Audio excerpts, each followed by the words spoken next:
Welcome to Rugby in Lockdown 5. Today we're talking to the rugby media who are discussing the issue that you have when you cover a sport that is no longer taking place.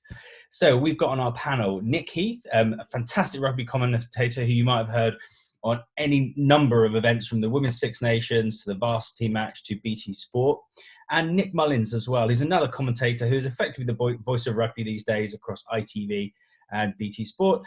And we've also got Rob Kitson of The Guardian, who's also chair of the Rugby Writers Association. So thanks for joining us, everyone. In true Slick style, we had slight technical difficulties in the recording of the first couple of minutes of this.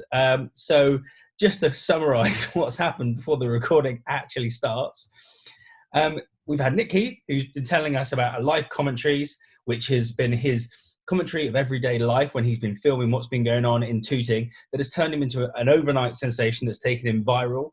And it means he's now got 130,000 followers, and he's selling merchandise as well on the back of his commentary of Spaniels in the Park.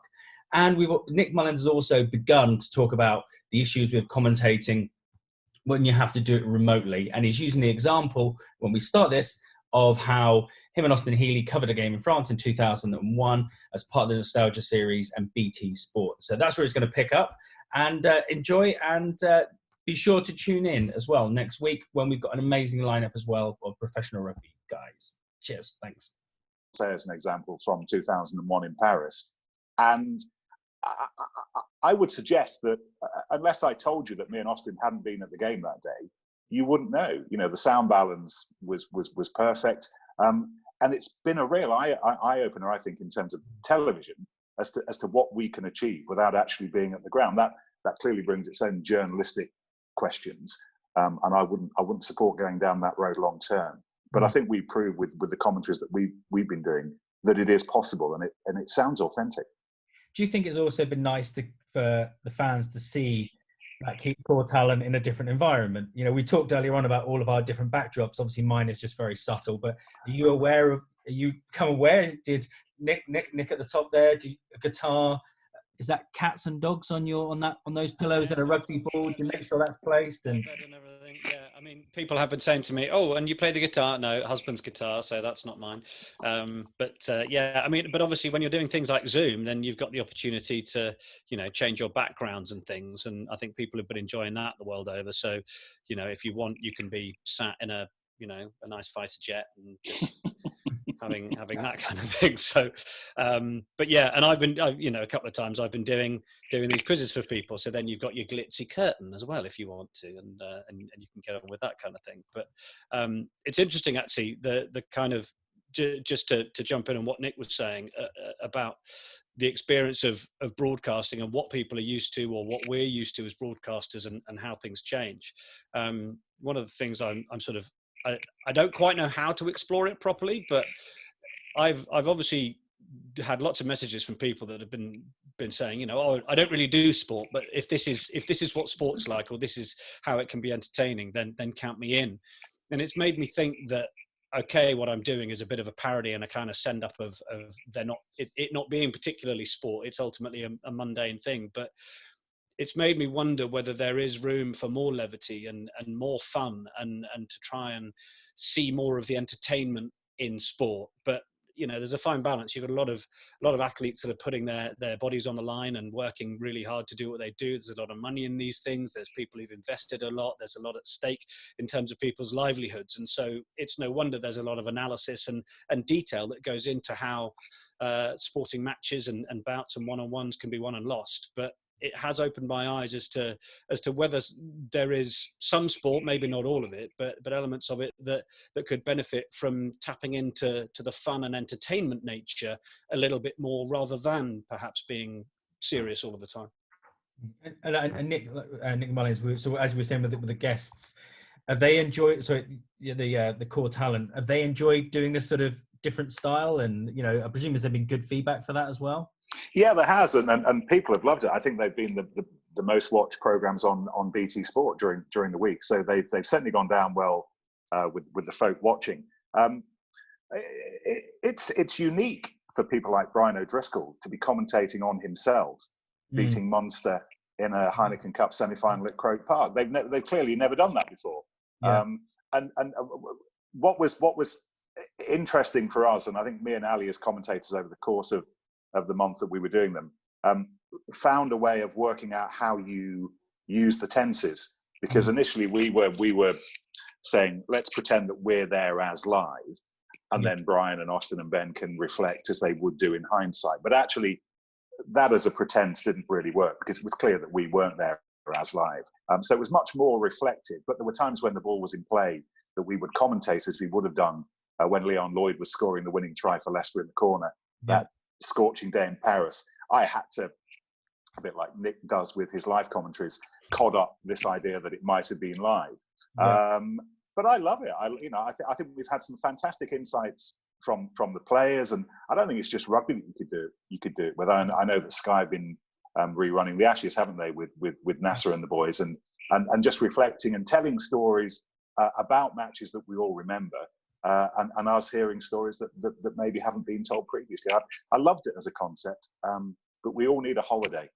So we brought our summer holidays forward by a couple of months in the expectation that hopefully before too long we'll have some proper live rugby to talk about. Let's go to Rob. Rob, let's talk about what's happened with you, because you're full time with the Guardian. So how's this impacted in terms of being able to get output on rugby when there's no rugby? It's a game, isn't it? I have to say I admire both my two fellow Nicks. I almost feel like changing my name immediately, but become a proper professional. No, it's been a challenge. I mean, I obviously missed the start of it, for which I apologise again. But I think you just got to be a little bit more creative. There's less pace on the ball. It is an opportunity, though. It's definitely an opportunity to try, slightly different things. I've enjoyed. Well, there's obviously a lot of politics in about that, how the game's where it's going to go from here, which is maybe not the fun and the humour that Nick Heath's been talking about. But I've been doing a little bit on development, age grade, going back to rugby, age grade rugby. There's another piece in the Guardian tomorrow which might interest people, hopefully. And I think it's an opportunity to explore avenues you wouldn't normally go down, which is definitely a plus. Has to be a plus for all, as long as you can keep it interesting, which is the trick, I suppose. I was interested talking to listening to Nick Mullins. You can the quality of what you've been doing and commenting from your kitchen, fantastic. I think it's harder in print not to be there, not to. I was always told years ago that you could probably cover rugby if you were blind, but you couldn't do it if you were deaf, because you've got to be able to listen and hear and sense and pick up the tone of everything. Or I should say, it's harder to do if you were deaf. But anyway, it's a different perspective. Put it that way. And what's been happening on the press conference front? So for instance, the Umbro announcement last week. Did they do it? Has anyone done anything virtual, or has it all just been press releases and that's it? Some are better than others, if I'm being honest. The WRU, I think, have been very good. Scotland got a little bit of something this week. I think it's difficult. You don't want to point fingers at people. I think some people have been better than others. Some have clearly been up to their eyeballs in important stuff that has made it more difficult. But yes, I think John Mitchell and Matt Proudfoot were up last week, terms of the England coaches. It's been a little bit, as I say, sparse. I've been lucky. I've been sort of away trying to write a bit of a book as well. So I've been busy. Can't tell you all about it as yet, but hopefully the fruits of my labours will become apparent sort of later in the year, hopefully. So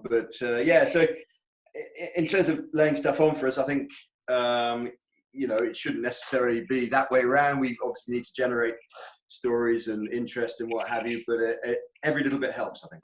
Do you think stories of what's been the news cycle like? Has it been that some stories have got way more coverage than they ever would have? Because obviously we had the World Rugby Chairmanship that went up, and that obviously got coverage everywhere, and it obviously was a very key one as well. But do you think it was even bigger because there wasn't much else or anything else to write about? A little bit of both. I mean, there's less space in the newspapers, without question. You'll when you pick one up, there's not as much sport, frankly, as there would normally be. Not as much of everything as there would normally be. I feel sorry for those travel correspondents. The Guardian guy was doing the stream at the bottom of his garden the other quite a good one. No, it is a bit of a I don't know. It's a bit of a challenge. I mean, I think if it's a good story, that World Rugby story was an interesting story because it a lot of strands led to that, didn't it? And the future and the past and where rugby's going. So I think there was a lot of interest around the world, wasn't there, which was reflected. Yeah. I think the next thing is with a rugby on a number of levels, isn't it? I think that doesn't change. In answer to your question, possibly a little bit more interest, but I think there would have been a fair amount of interest in that anyway. Alex, do you mind if I drop in here, because I'm really interested in this idea of remote journalism and whether to do journalism properly, which is what we're all effectively involved in, you have to be there. And it's fascinating to hear Rob's view on how we can do television from our kitchen tables, but actually it's not doing it properly, because you would never have considered going to cover the Vietnam War without going to Vietnam. And clearly I'm not comparing the Premiership with Vietnam, but do you know what I mean? I just wonder whether we all have views on what the reader, what the viewer expects from us as broadcasters, and whether they are prepared to put up with us recording TV commentaries from a broom cupboard, as an example. I think what's interesting from where I sit is, I can turn on to the rugby, you're commentating me, you're telling me what the weather is, what the players are doing.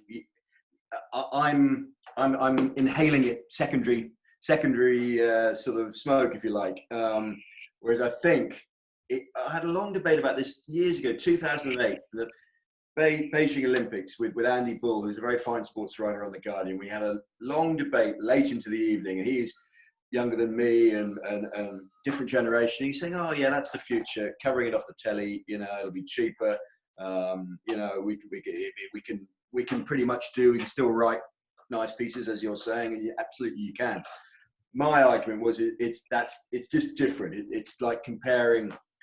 Let's have it. I mean, it's apples and cabbages. It's two different things. And I've got nothing against cabbages and quite like apples, but it's a different process. I think if you're there, you can talk to people, you can see with your own eyes. You're the witness, and I think that flows into everything. Should flow, hopefully, into everything that you write and inform everything you write. If you're doing it from your front room, I think you can concentrate on what's in front of you, what's on the screen.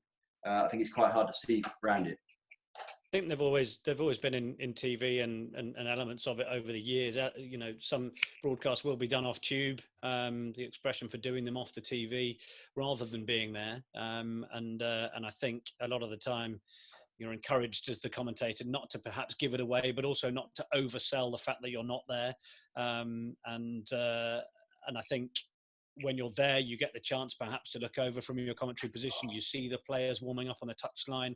You may be getting fed that information anyway, but also you might be able to see a formation of the backs behind a scrum in rugby that if the TV camera's tight on the two front rows, you're not getting that picture. So there's so much more, I think, to be gained from being there. But I think you can possibly, pull off a very decent commentary by doing it remotely, and people have been for years. I guess it depends what you're after. If you're ticking the box, because there is one journalist who can manage incredible feats at weekends where he is in Connaught at lunchtime and then is in Cardiff in the afternoon, and we've read both reports. So, but when you name names, Alex, name names. Wouldn't possibly name it. I'm not actually sure he was at either game either, but he had a byline on both of them. So that was the interesting thing. But it's also about how television progresses in order to give us the more angles. I think if you were doing this 20 years ago, you've only got the one angle and what the television sees, whereas now television's covering so many different angles. And it could be also that someone as thorough as Rob, who's looking for those different angles, wants to find his own one that however many angles TV's got isn't covering. And sometimes it's gauging the spectator, what are the spectators doing that can give you that intro to the article that makes it sound a little bit different to the other guys who are leading with the action. So sometimes it is, I guess, judging the atmosphere of a place or picking out a curious character or telling an anecdote told by the person who happens to be walking up to the stadium before you get there. But certainly you could write a much better one now than you could have 20 years ago because of the progressions in television, if you're picking up that analysis. I think it's very interesting, isn't it? I mean, sorry to interrupt. It's very interesting. You've got people, certain agencies I can talk of, trying to get stories written by robots, aren't they? Now, so we are moving into a different era. I'm not suggesting we need robots doing the commentary, although we've got one or two. And it's no question. For me to sit here and say you can't do it unless you're there, I believe that because that's the way I've been brought up and been doing this for a long time. 35 years or something in journalism, and you sort of go, well, listen, it's a bit like John Pullen and Ireland and England going to Ireland. Well, we may not be much good, but at least we turn up. And I think there's a level of respect maybe that you get from players if you turn up, if you're there. You've made the effort to drive to Sale on a Friday night, or you're in Saracens at God knows when. It's January, it's snowing, you're still there. There's. I think if you don't show, then well, fine, that's okay. Of course you can do it. We can all do it, hopefully in our own fashion. I just think you're missing that connection with the individuals, with the game itself. It looks different from the telly. I was talking to somebody yesterday. They say, well, they go and watch the match and then they go and watch the game again on the telly because it's a completely different perspective. You pick up more in some ways, but you get less of the atmosphere, maybe. Yeah. I mean, to be honest, if I go as a fan, I always watch the game again because there's just too much stuff going on and you might have had a couple of beers, might have missed bits and pieces, but I think everyone does probably do both. So that's the reason we all rely on it as well. Rob, just quickly on the sort of topic, when obviously I think you're still chair of the Rugby Writers Association, yes. Is that right? Yes, for my sins. Our glorious leader. What impact has it had? Because obviously there's a lot of freelancers in the world of rugby. So what impact is it having on them when you're, most of the stuff is probably being done in-house and there isn't really any need for people to be covering multiple games? Has it had a big impact on freelance world? Well, I think it definitely has, and we've been doing our best to raise awareness and get those government schemes, get people in touch who because clearly if there are no games as everybody knows, and you're freelance, it's a struggle if that's your main source of income. The answer is I think we're still quite early in the ramifications of all this. If we don't get a proper restart until deep into the autumn. It's by no means certain. I mean, it's interesting looking at that list, isn't it, of the key personnel. The broadcasters are there. There's not necessarily many mentions. I know it's a minimum number rather than a maximum, but I think it's going to be a fight to get all the media in there. Put it that way, and quite rightly, safety's got to be an important thing. So the answer is, as with my Rugby Writers hat on, we're very, very aware of that. I think it's been slightly tricky because we don't know obviously how long this is going to go on for. It's a little bit hard to plan and to work out who's well in the greatest need, but we have been obviously setting up. Anybody can call me or any of the other guys if they've got a problem, and we'll do our best to sort it out. But yes, I've obviously been in touch with all the unions and the clubs to make them aware that this is going, when the game does restart, it's really important actually if they want. It's an interesting one, isn't it? We can see the pictures, but I think there is a wider picture there as well. Because presumably, like you alluded to them, when the next games happen, whatever those games might be, whether they're Premiership or if we're going through to internationals or whatever it is, there's going to be limitations. Because certainly the grounds you're going to for the Premiership, it's not like you're at Twickenham where you've got massive media areas. There's going to be limitations, or people are going to have to be somewhere. I mean, how the crowd's going to work. Have you got any idea about how this is going to pan out for journalists when it does open up, the kind of steps that might be taken to reduce risk?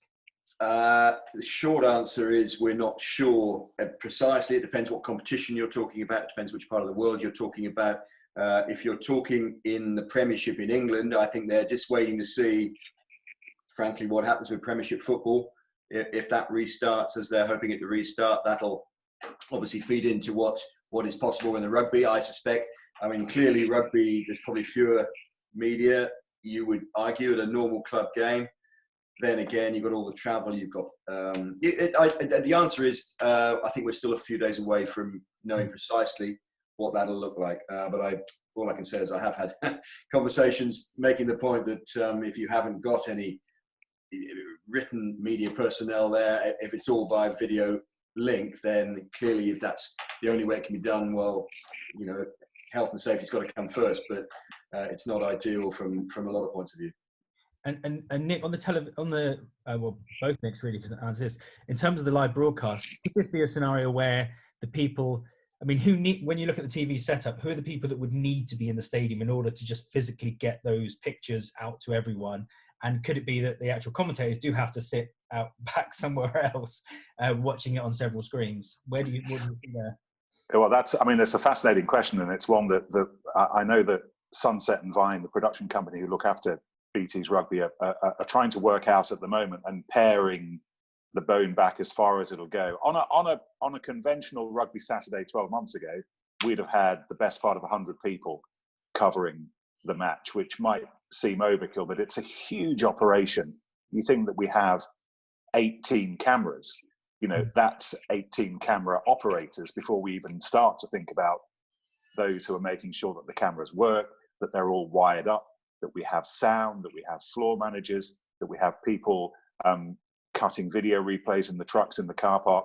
So what Sunset and Vine are trying to do at the moment is to cut that back as much as they can. And I heard Rob talk about minimum numbers of people that they will need at grounds to get it on. If you want those games broadcast, you know, picking numbers out of the air here, but I think we need 45, 50 television personnel there just to plug wires in, just to set cameras up, to point cameras to where the ball is. In commentary terms, we were talking about it last night actually. We would, I think, have to would be there because from a health perspective, we could do it from a kitchen table, I suppose. But if we're talking about us going into Stratford in East London and doing it off tube, then there are still health issues there. We're going to be in Stratford. We're going to be travelling to Stratford. So whether you're travelling to Stratford or travelling to Six Ways, wherever the match might be, I think there's something that we as commentators would be at the ground instead of having two experts alongside us. Though me and Ali would just have one, which is partly dictated by the number of games that would be played each day, and perhaps we'll talk about this a little bit later. But you know, we're hearing that if we're going to turn up at a ground, we're not just going to do one match. We'll be having 3 matches played on the same day, and then we'll have 3 more matches played the following day if we're going to get this season done before Christmas. So we're going to have to look at the way the television production is staffed. Is Craig going to be there as the presenter? Are Sarah and Martin going to be there as the reporters? What access will we get to the players? Will we be able to talk to coaches pre-game? Will they have, clearly they'll have to be socially distanced if we do get them, but are we going to be allowed to talk to them in the first place? So these are questions that we've been thinking about long and hard for the last month or so, in collaboration with Premiership Rugby and with EPCR as well. So there's a lot of thought going into it, but clearly, as we all are, we're just waiting for a green light from the government. Once we get that, I think plans are in place to bring it back to the screens as safely as efficiently as possible. Other Nick, I mean, when you work with someone, a co-commentator, how important is it that they're there so you can read their expressions and, you know, rather than them being in a distant place looking at the same game? Yeah, I mean, I think that's pretty important, that relationship. And it may be that, you know, you build up a relationship with people so that you know when they're likely to want to come in and say something. But often you'll be working with a co-commentator for the first time, or at least a lot of the gigs I will be. Obviously, someone like Nick is with a tried and tested team, which works brilliantly, and they will have existing relationships. They'll be able to predict when Nick's going to end a sentence and when they might come in, and your co-com generally looks after your replays and those kind of things. But yeah, it is important. And, you know, you can be in place, and because you're out of shot, you can, you know, I would often gesticulate when commentating so that they know that I'm just finishing the end of the sentence.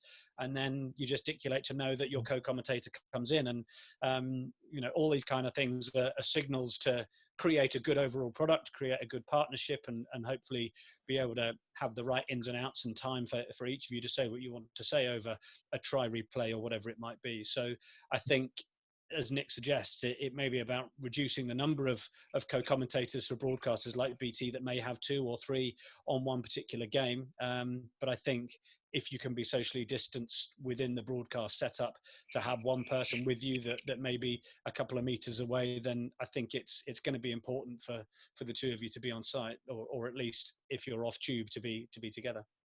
How important is the crowd to this TV thing? Because that's the other aspect. I mean, obviously there's some jokes we can make about the Pro 14, but playing games without crowds is not necessarily, alluding to great television. Or is it a case of clever angles? Because it never looks great with an empty stand anyway, doesn't it? I think it's a real issue for the whole picture, whether it's football or rugby, and people will probably have to get used to that, because I can only see that that's how things are going to start.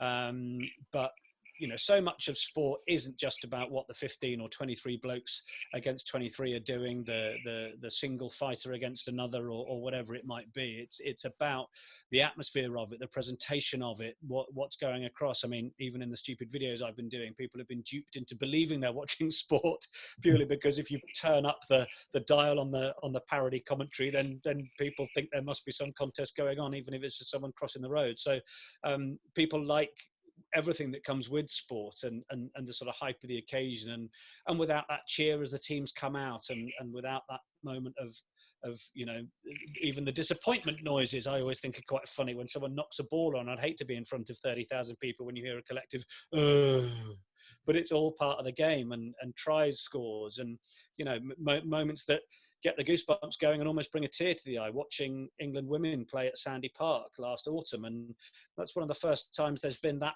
size of a sellout crowd at a venue, and to watch England score the last minute try they did against France, and to hear the cheer, really, as a big supporter of the women's game, really got me going, because it's the first time I'd really heard that noise behind an England team in this country, because it was such a great crowd. And so these are big parts of what makes it a sporting occasion for me. We're just going to have to, like everything else over the last 6, 7, 8 weeks, get used to not having them. And I don't know, maybe some bright spark will come up with a way of feeding in 2,000 reactions from people's lounges or something, so that you could hear some virtual collective cheer. But I think we're going to find it a little bit strange to begin with, that there aren't crowds there, certainly. Is it not possible to stick up one of your backdrops, Nick? That's what we need, don't we? We need a fighter pilots in the back stand there, and we'll all be fine. Yeah, absolutely. And just pipe the noise of cheers through from the people in the ground. I mean, I know Ant and Dec have been doing their takeaway without a live audience, and they've got away with that. But, I think there have been a few TV programmes. Graham Norton, Have I Got News? Yeah. I don't think we'd have a problem if they piped a little bit of canned laughter in to make us feel a bit part of a greater occasion. So maybe there's a new responsibility on the broadcasters or the people in the stadia to start piping through the sound of a raucous crowd. Yeah. And other Nick, these must be things that you've discussed, what impact having no crowds has on no atmosphere.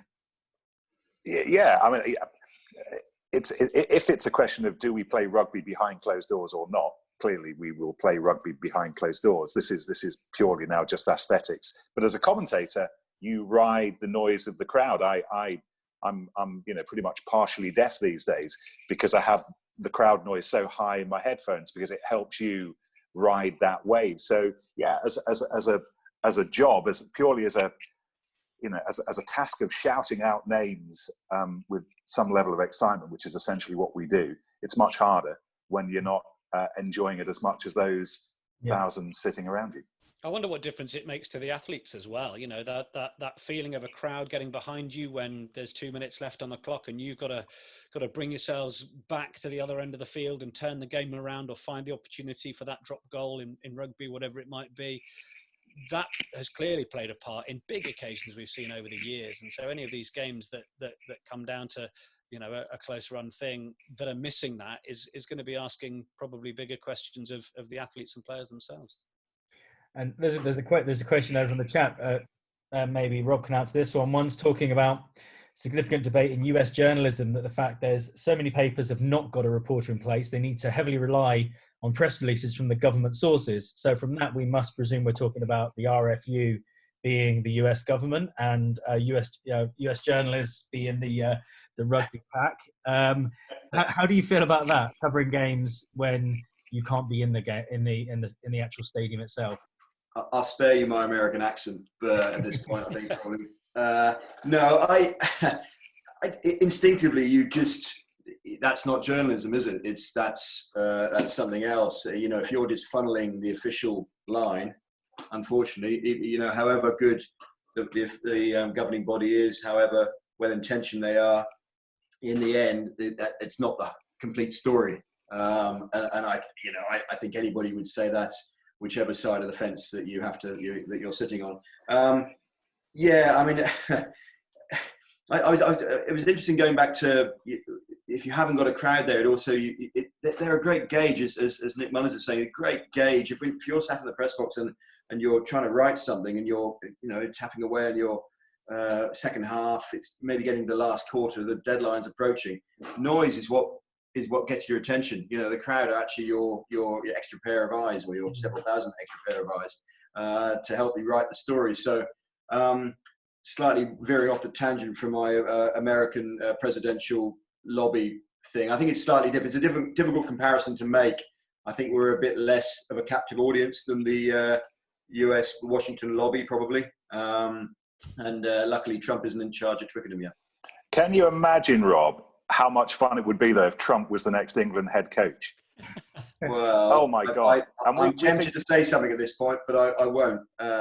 We think Penny Hill Park's lively enough in the build-up to a Six Nations game at the moment. If Trump was in charge, I was going to say Eddie Jones lives in a fairly post-truth world at times, anyway, doesn't he?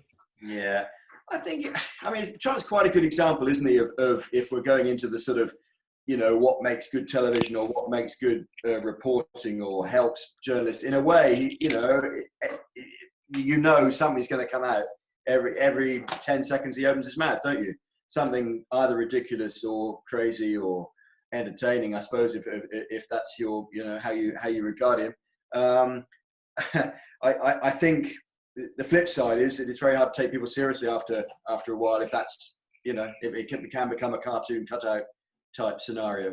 In rugby, we've got a lot of uncertainty even before this happened. So particularly if you look down the divisions, whether it's been the Championship and they're having their money cut, or if it's been promotion, relegation, and obviously in the national leagues, obviously the RFU have been having meetings and stuff. Does this mean there's even closer analysis on what the RFU are doing as a result of there not being games to distract people? So, you know, the journalists are keeping a closer eye on what's happening with funding and what they're doing than ever before.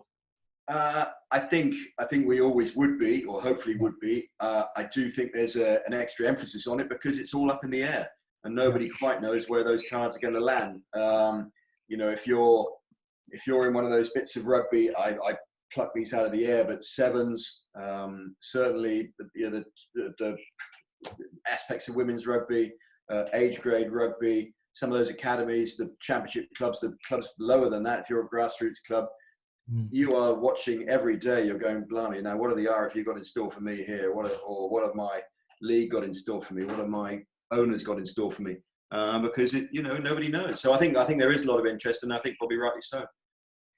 How do you all feel about going back into work? So someone's asked this as well, about how you feel about going back to the stadium environments. To say next week, they said, "Yep, that's fine. You can all go back to covering games and stuff." Do you think there's going to be a lot of nerves about it as well? I mean, how are you guys thinking about it?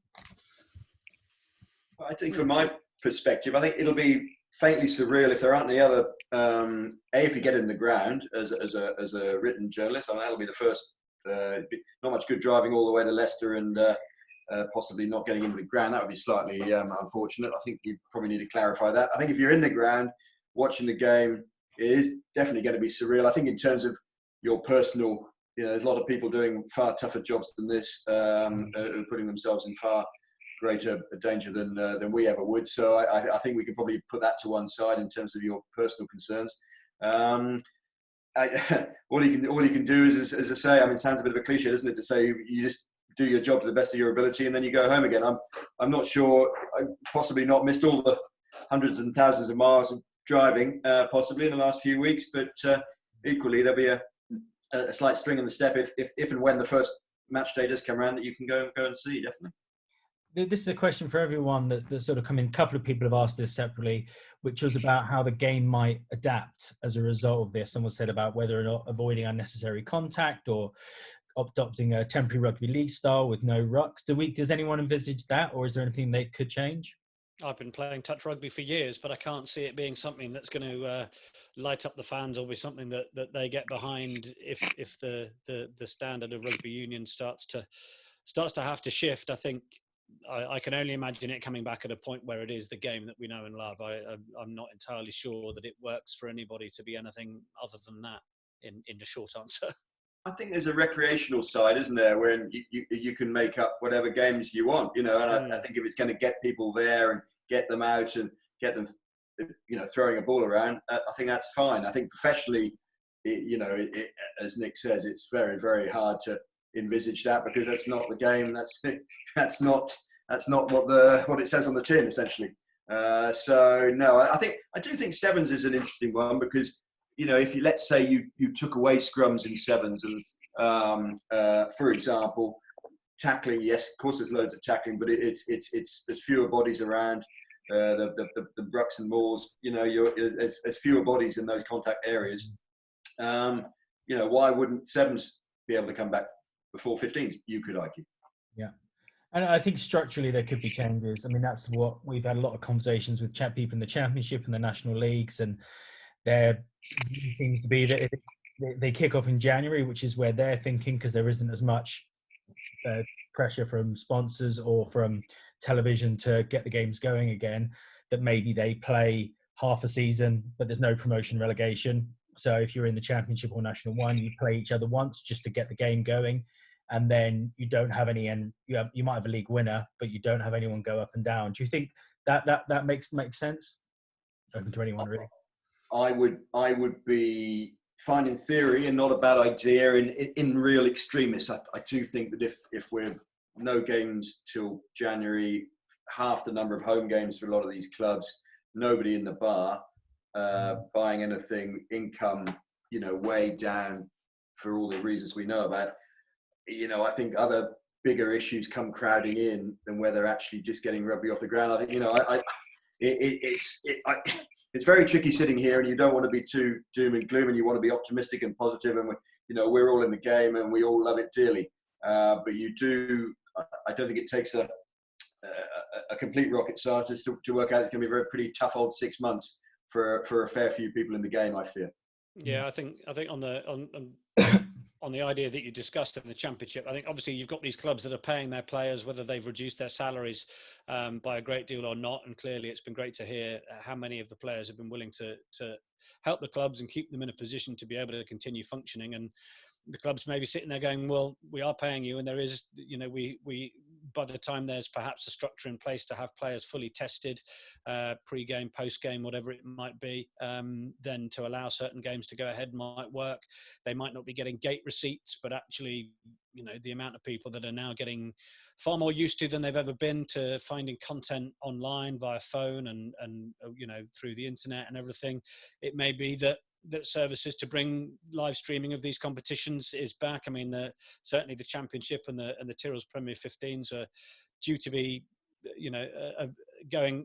Their TV contracts were up, and so it'd be interesting to see where those are at. I think the RFU said some of those negotiations have stalled because of where we're at, but it may be that renewed interest, or knowing that audiences can find those games, whether they're live streamed or on other networks, might bring greater numbers to it given the circumstances. Does that then attract more sponsorship? Does that allow a different revenue model to bring more funds to these clubs? I think all of these things are part of the mix as well.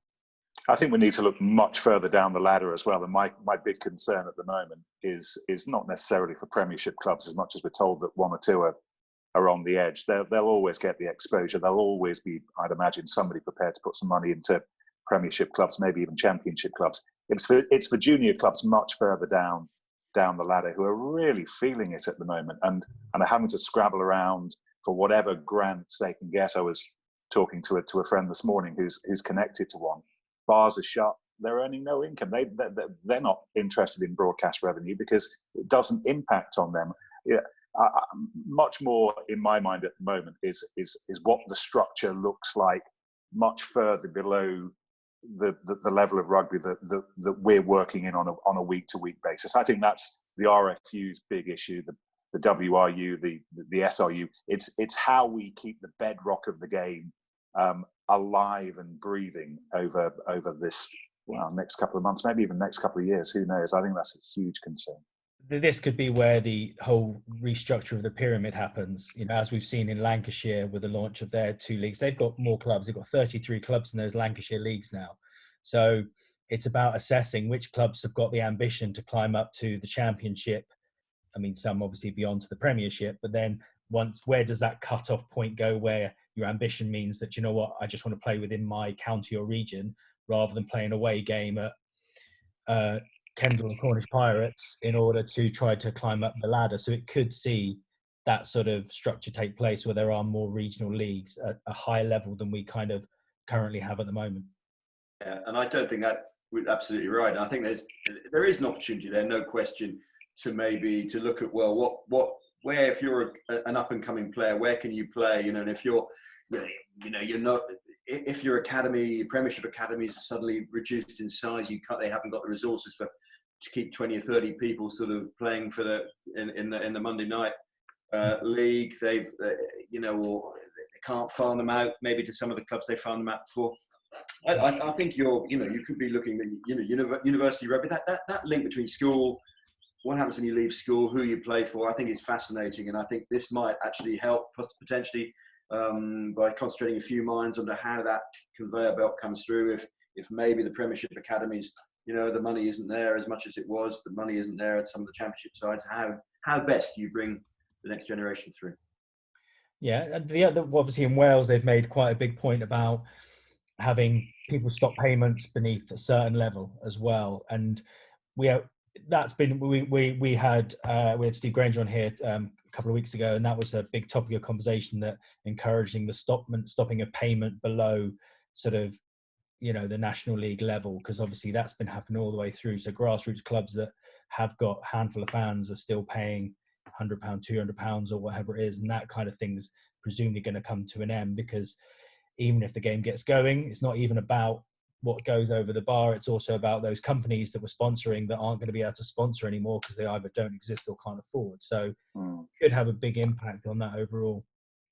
I'm not suggesting that ambition should be outlawed, and clearly if you're connected to a junior club and you'd like one day to be European champions, fantastic, and you've got the wherewithal to achieve that without bankrupting the club, fill your boots.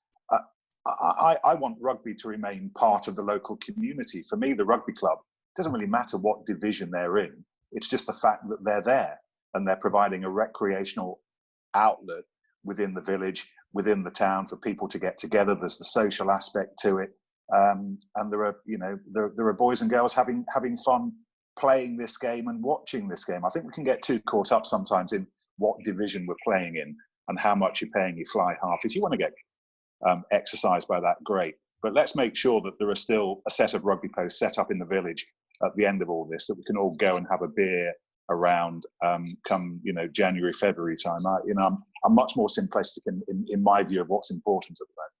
The flip side of that could be that, I suppose, right now, I know from my own rugby club's WhatsApp group, everyone is desperate. The first training session is going to be the best attended ever. So it's a way to actually kickstart. If the RFU get their back to rugby program right at the time when we can play, there's a good chance there'll be even more people who want to play because they have been locked up, but you want to make sure that after 2 weeks, they don't lose everyone again. So it's about embracing those and making sure, look, now you can do it, go and play rugby, get out with your mates again, because I'm pretty sure our first training session will have 40 people and we normally get 15. So, I think it's going to have a big impact. Sorry, go on. Yeah, no, I think it goes back to your regional thing as well, Alex. I think if I absolutely take Nick's point, and he's right. Of course, rugby, there's more to rugby than where you finish in the league. Equally, I do think within a region, if that's one of the reasons you want to play, because you want to beat the people down the road, you want to beat your local rivals. There's all that, the history, the tradition, the just the competitiveness, which I think if you take competition out of rugby, completely, then well, what is the point really? Because it hurts with all the things we know about. But I think if you from whatever level, if you get to the point a little bit further up the pyramid where you can get to the top of your region or into the top division of your region, however it works, you don't have to be in the league if you don't want to. But I think that's a good way of bringing together good players in that region, and then you can have a playoff at the end of the season. A bit like the old county championship, I suppose. But you can have your playoffs at the end of the season if you want to. Other than that, do you want to be, if you're a good player in the West Country, what does it mean to be the best in the West, or does it mean, or do you have to prove it by going up to Humberside or Manchester to prove you're the best in the country? I'm just posing that question. But maybe that's for a cup competition like we used to have, a Pilkington Cup, where we saw Brixham. I remember we played Gloucester once, and it's those sort of things. And not that you can do necessarily at that level anymore, but certainly if you were filed playing against, well, even Brixham, there's a couple of 1 or 2 levels below, a cup competition could give you the national incentive that you want without the financial implication of having to make that journey twice every campaign or something. Yeah, no, I completely agree. Well organised and properly done. Absolutely. So we've got a couple of questions. Rob, this is very specific for you. Can you give us a view on what CVC are currently thinking? Is that? Do I sound like a cackling man with a white cat on my lap, stroking away? Is that's the sound I'm going for? Do I have an idea what CVC are thinking? I actually think they're thinking, what have we got into here? We promised to do this when the price was X. Now suddenly the price is Y, and that's considerably lower. Do we? Hang on, and we might have to do our sums again here. And I think on all sides, that's why these agreements have stalled or have been, what's the polite word for it? Taking a bit longer than expected, because people are going, hang on, the goalposts have literally moved. And, what do we do now? So I think in answer to your question, what are they thinking? Well, they're probably thinking about bigger things than rugby, quite frankly, because they've got a lot of money tied up in other places. And I think it's all, I personally, Nick might know a little bit more than me. It's not my area of specialism, I have to say, that sort of high finance, but I'd be thinking, well, rugby, I can pick it up cheaper, I can get a bigger chunk of it, perhaps than I thought before. But then again, is this bigger chunk of not very much? Part of it looked to me like, they were using their opportunity to come in with the money that they could wave in front of clubs and in front of national unions and say, well, look, we've got an opportunity to try and make money out of this, and whether it's to use that influence to then create a world calendar or create these tournaments that have been difficult to reach agreement on before. But if we promise X or Y revenue to you, then surely you'll sign up to this plan. And then actually the COVID-19 crisis has presented a scenario to potentially allow more of these conversations to happen, maybe without the lure of such big bucks, and maybe their requirement to put that money on the line has looked a little bit more redundant, because people are looking for through this opportunity to have these conversations. And we know that Bill Bowman at World Rugby has been doing that as well, and trying to see where certain competitions can be aligned. And I was always of the view that you don't see an awful lot of people walking into rugby and out of rugby with much more money left in their pocket if they haven't spent all of it by then already. So I find it curious that anyone could see rugby as a market to come in and make a whole load of money on. It's always worried me as a proposition, because people who want to make an investment will want to double their money or do whatever they can and then take that money away. So I think if it means that rugby's managed to, if through all this rugby is able to sort itself out and perhaps align itself a little better and sort out some of the niggles that have been problematic for 20, 30 years, and through professionalism and even into the amateur days a little as well, then to be able to do that without needing to look at a sugar daddy to do so that may have ulterior motives may not be a bad thing, in my view. I think from my very selfish point of view, when CVC came in and started to talk about investing in the Six Nations, that in my mind meant almost inevitably that it would go behind a paywall. And I think the interesting debate is to be had as to whether what we're all going through now has made the Six Nations on a satellite TV company in the next couple of years, more or less likely. I mean, I feel very strongly. I kind of cross the bridge really because I work for BT Sport, but also for ITV as well. So I have a view in both camps. But my view, very strongly, is that something like the Six Nations and the World Cup needs to be on terrestrial TV. It needs to be available to anybody. I love the idea that CBC is coming in and investing in our sport. I hate the idea that as part of that process, we took away the ability for millions and millions and millions of people to watch the best of that sport, which is the international game. I think it's probably made it, in answer to that question, I think it's probably made it slightly less likely to go behind a paywall, because if you're the Six Nations, you're thinking, right, we need some money here, but oh, hang on, they're not offering as much money as to sell our, essentially, crown jewels, if you like, to the highest bidder. Well, we need to make sure we get a blooming good price for this, and if the prices suddenly drop by half, you would think that the equation would be balanced the other way. Yeah, it's hard to imagine TV companies involved in negotiations at the moment offering more than they might have been offering 6 months ago, that's for sure. And that's the bottom line with CBC, isn't it? If the whole model is based on broadcasting rights going up, you would imagine. And there's going to be a lot of horse trading going on anyway, because something's got to give, because the season's happened. If what gives up from the Six Nations, do they not finish the Six Nations? Are they going to not have autumn internationals, or does the other Six Nations get delayed? And then there's the Lions at the end of this, so there's even more parties involved than ever before. So it's going to take a while just to work out what happens. Even when they say you can play rugby, what rugby and when, that's going to take quite a big discussion as well. And obviously with club and country notoriously get on really well, I imagine that'll be really easy to resolve. Total. Yeah. What do we think is going to happen if you were to guess now when we're going to see rugby in this country? Because obviously we've got the news that New Zealand are kicking off, but they seem to have done everything a little bit better than us of late. So when do you think what's your gut feeling when we're going to see rugby here again, professional rugby in England or Britain? Well, I think Nick Mullins might have a clearer idea than me, maybe, but I don't know. There's so many people involved in rugby. There's 23 people in each side, players alone. That's a lot of moving parts. I just have a horrible suspicion that it's going to be delayed a little bit. I hope I'm wrong. But if let's say they were to start early in July, you've got to make a call by July, because otherwise, I think half the thing about rugby, you need anticipation. It's so key in rugby and in sport as well. Selling sport, anticipation is key. So if you haven't got a fixture list for the following season, never mind finish this one, you've got confusion. And so I think the next month or so will be crucial. I think if they can start, maybe try and finish off the old season in an acceptable way, straight to playoffs or whatever it might be. I think they'll be keen to do that for all the reasons we know about. There's a big financial imperative in all this, obviously.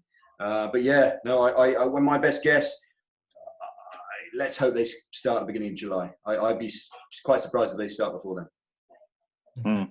I mean, we've been talking, certainly on BT Sport, optimistically perhaps, and if we come and watch this back in a year or so's time, it might seem ludicrous for us to be talking about playing rugby in mid-July, but I think that's certainly on our mind at the moment, and I suspect it might be on Premiership Rugby's mind as well. It's just how it works. I think clubs will have to adopt a different approach as well, because there's no question that clubs are going to have to play twice a week whenever we come back if we're trying to complete this season, which will mean using their whole squads. So those squads of 43, 44, 45, 46 players will have to be used, because you talk particularly to forwards, they will tell you that physically it's impossible to play twice a week. So if we do come back mid-July, and let's be optimistic about this, let's say mid-July behind closed doors, we're going to see clubs having to adopt an entirely different approach to what they might normally have approached. We're going to be seeing a stack of academy players that we might not have seen at this point of the season ordinarily. Yeah. Yeah, I think part of the picture's still going to rely on a lot of the health advice that we're getting. Ultimately, the government are making the best decisions they can. How is the testing going to be rolled out to these clubs, to all of these sports associations, to football, to rugby? you imagine these, players aren't going to want to go and play with the risk of taking something back to families, or are these players going to be isolated? I know, Danny Kerr, speaking on the BBC Rugby Union pod a few weeks ago, was saying, so if one of the suggestions, for example, was for there to be 3 games a day at Twickenham, for example, and they're all holed up in the Marriott, well, is he going to be holed up in the Marriott for 6 weeks away from his family while they finish off the season?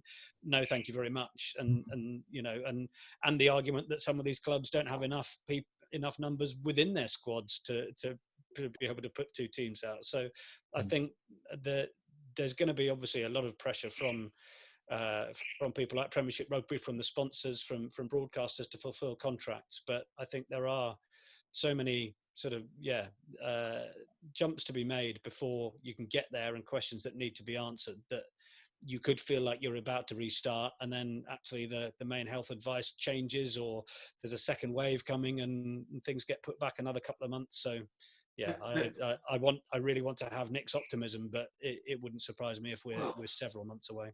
I'm just interested. I'd like to ask Nick about what, from a TV point of view, broadcasting point of view, you want the product to be as best as it possibly can, don't you? You want it to be. You don't want to start and then, oh, sorry, hang on, we can't do this. We've had a bit of a problem. Oh, that drum roll we gave you, we can't probably do that anymore.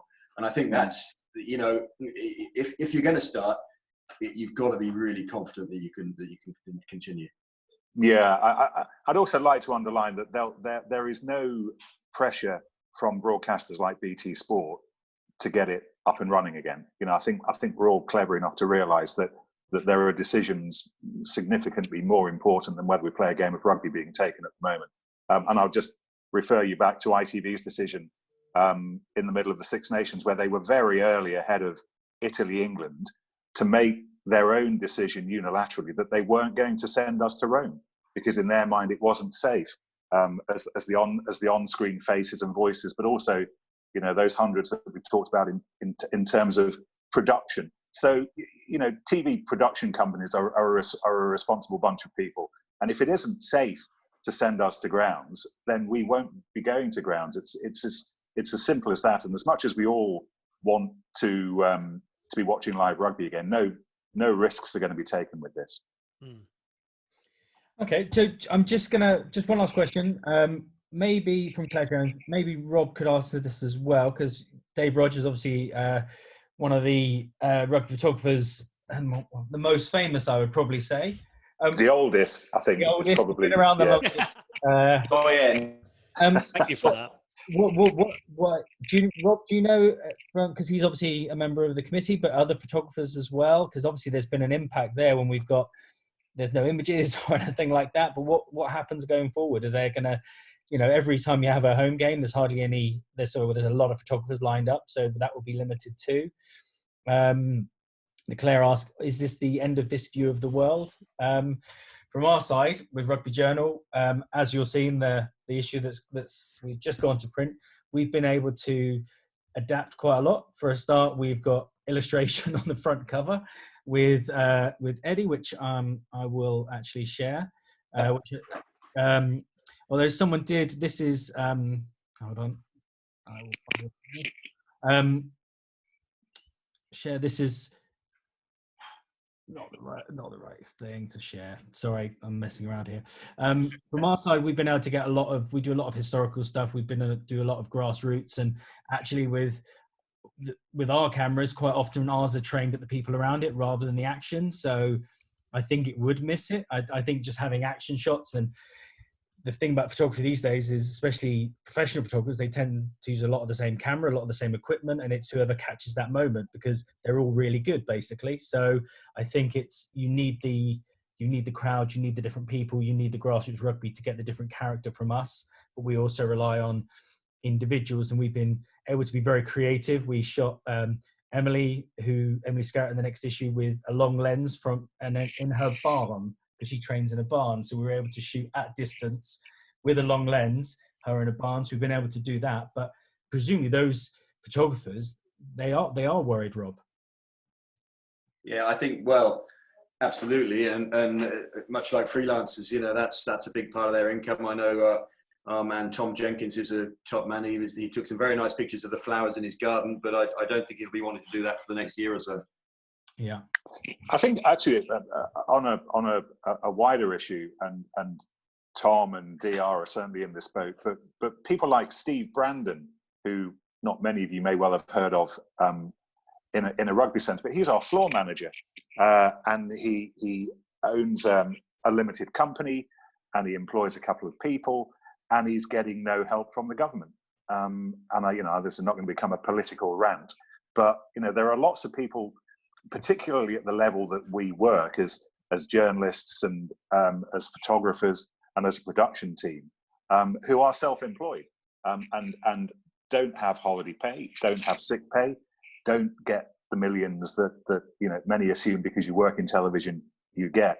And crikey, there are so many people worrying about whether they're going to be doing this job in a year's time.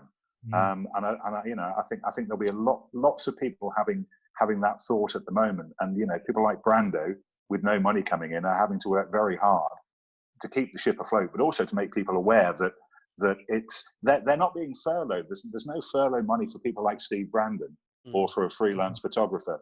It's not a sob story, but it's the reality for lots of people within the sports industry at the moment. That's for sure. Do you think you could lose, because as we've seen this week, golf is the first sport off the rank, because naturally the nature of it, you can have two people, and obviously they're talking about the tournaments. We've got, the Masters rescheduled and other tournaments. Do you think the people who work in rugby could, you lose them to other sports because they'll be where the jobs are? Or is that a worry at all? Yeah, possibly. I mean, if you're a floor manager, and Steve works, just using Steve as an example, Steve works in lots of sports, predominantly speedway. What he does is transferable, and he's the best in the business. And I'd rather rugby as a sport didn't lose him to others. But it's the financial imperative that you don't need me to tell you about. That you've got to pay for your baked beans on toast somehow, haven't you? And if there's an opportunity to go and floor manage another sport, that's what Steve will do, or whatever job you do within the rugby production sphere at the moment. I think Spaniel Speedway is the way ahead for all of us, isn't it? There you go. That market's been cornered, sadly. Okay, well, look, thank you very much, everyone. That's been a brilliant webinar as always. Next week, we've got players and coaches, so we've got Adam Jones lined up as well to join us from Merthyr Tydfil to give us his view on lockdown, plus other players as well. So please do sign up. The forms will come later on this week. And thank you very much to our panelists. And let's look forward to hopefully, we've got the Super Rugby to look forward to, everyone. So in New Zealand. And in the meantime, we've got live commentaries from Nick. So thanks very much, everyone. And we'll see you all and stay safe. So see you next week. Thank you very much, guys. Take care. Thank you. You too, Alex. Thank you. Thanks all. Take care. Bye.